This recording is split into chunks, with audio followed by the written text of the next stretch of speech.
Without any doubt, interviews are the most popular or one of the most popular data collection methods in social research.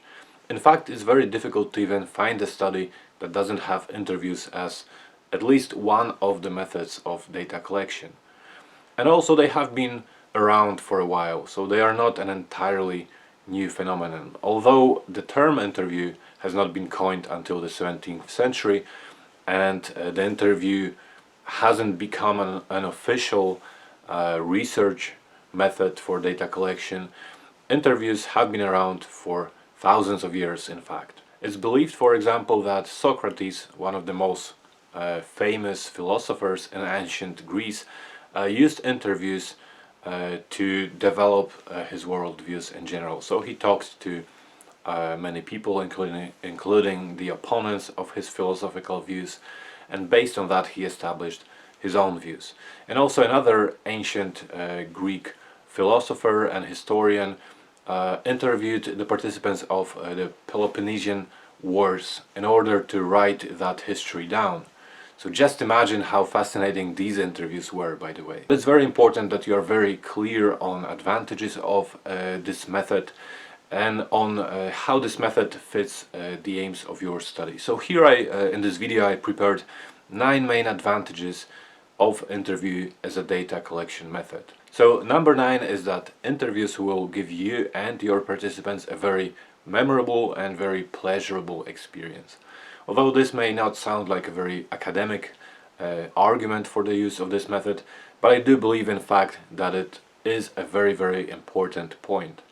So firstly, as I said before, when I was doing my PhD study, I remember I was extremely excited every time I would leave my house to go to conduct an interview. So I really loved these days, and I was so excited every time because of course I was investigating the topic that really mattered to me. I was investigating the topic that I was very passionate about, so of course I was extremely excited to go out there and meet some people and listen to their personal stories and hear about the challenges they faced as migrants, because this was the topic of my study. So this was a great experience. I really loved it, and I still love conducting interviews. I just love talking to people. I love listening to people. So I feel like I always learn something new from the interview. But of course, what is more important is that it should be a memorable and pleasurable experience to your participants, not just to you. So of course, if you conduct the interview skillfully and establish good rapport, good communication, establish a level of trust, if you succeed in doing that, your participants will hopefully really open up and also will enjoy this experience of talking to you. So now you may be wondering, how is an interview supposed to be a pleasurable experience, for example, to someone who lived through some kind of a trauma, so had some really bad and really traumatic experiences? Is it still supposed to be fun? And this leads us to the advantage number 9.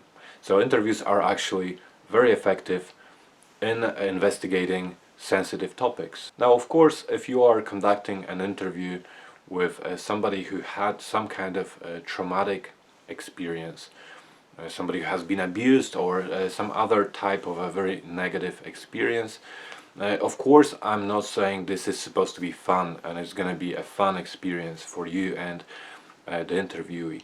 And some in fact would argue that for this particular reason the interviews are not a good method of data collection, because these topics are extremely sensitive and the participants may just not feel confident and comfortable talking about these topics. But again, I will argue that if the interview is conducted skillfully, and another thing we will cover in this course is in addition to establishing rapport in general, also the techniques for conducting interviews with different groups of people, including people who had experienced some kind of a trauma.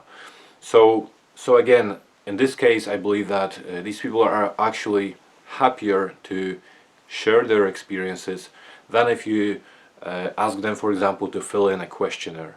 Because if you In the case of the questionnaire, it may not feel so intimidating because they are, of course, they may feel more comfortable. They are not talking to you directly, face to face, about this traumatic experience.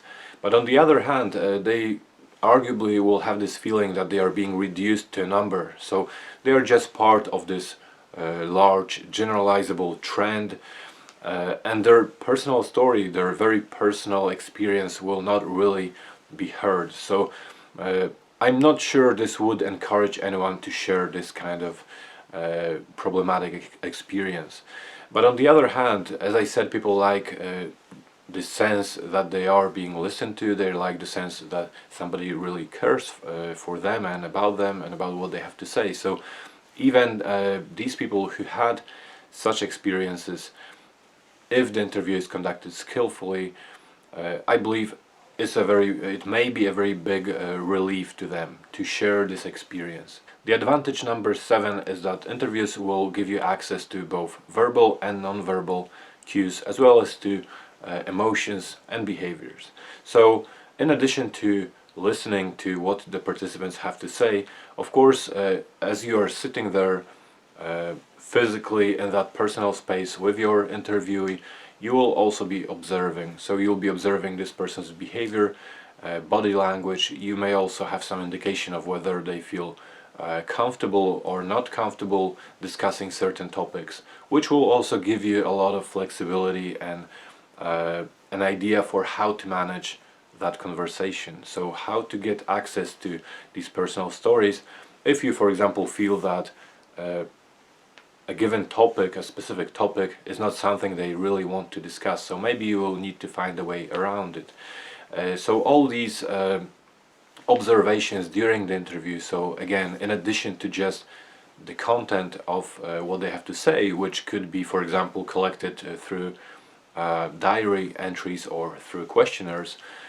in addition to that, during the interviews, you actually have this access to, you have this ability to observe their behaviors, their emotions, and their body language. And this leads to advantage number 6, focus and control.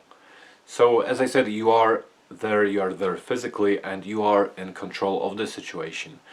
And this will also help your participants focus, so stay focused on the subject.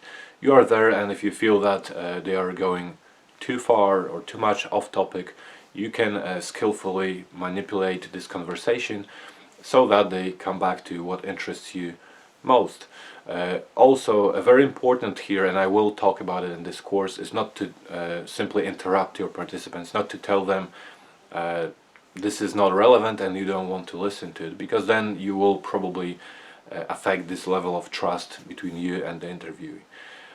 But in general, you are in control, and it will depend on your actions, it will depend on how you ask questions, the whole interview, the whole conversation, and what kind of information you will gather. And also this situation will help you, and you will help your participants stay focused on the topic. So again, if they are to fill in a questionnaire, for example, there are hundreds of distractions around them, but if they are sitting there with you, they are more likely to be focused, they are more likely to actually reflect on the topics that you want them to reflect on. And this again leads us to another advantage of interviews, which is the depth of findings. So this has kind of been discussed through my discussion of the previous advantages, but again, since you are there and you are in control of this situation, and also you can observe their behaviors, observe their body language, you can decide which direction more or less the conversation is going, you are more likely to collect in-depth findings and very detailed insights into the topic that you're investigating. Arguably much more detailed than you'd be able to collect with other methods. Another advantage, and by now I guess it's kind of evident, if not obvious, but I feel that I still have to say it. So of course, interviews will give you access to personal and subjective views. So again, this is pretty much everything that I have been discussing so far, but this is also one of these advantages that are usually cited in the literature. So again, if you haven't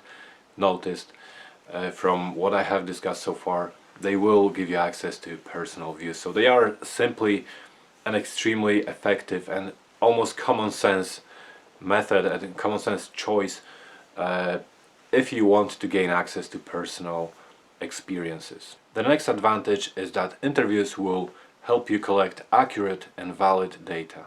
And what I mean here is that during the interviews, again, because you are in control, you can make sure that the participants, for example, clarify things that you didn't understand, or if you have certain conclusions or reflections or interpretations of what they told you, you can always ask them if these interpretations are correct. So this increases the validity of your study, of your findings. The advantage number 2 is the flexibility of time, location, and language that interviews give you. So of course, in terms of time and location, I don't really have to explain. You can adjust your interviewees, you can discuss and negotiate the place and time, so to make sure that again they feel comfortable, that they feel involved. So I, for example, conducted interviews in all kinds of places. So in my house, and the interviewees' houses, in their workplaces, in a pub, in a park. So wherever your interviewee feels confident and comfortable. The same applies to the time of the interview, of course. And in terms of the language, I don't just mean the language as in language spoken in different countries, but also the kind of language that you use. So even if you both share the same language, let's say it's English, of course you will adjust the way you address your interviewee. If your interviewee is a child, or if your interviewee is an academic or a prisoner, of course your language is likely to slightly differ as well. So you are going to adjust to your interviewee. And I believe this again will contribute to the overall sense of good rapport between you and your interviewee. And finally, number 1 is that interviews are great for mixing methods. So in the increasingly popular mixed methods research, interviews can be a very valuable method of data collection in addition to other methods. So in the explanatory, for example, research, interviews are great for explaining things that emerged from your initial quantitative stage, so for example from your questionnaire. And in exploratory studies, interviews are great for developing quantitative methods of data collection.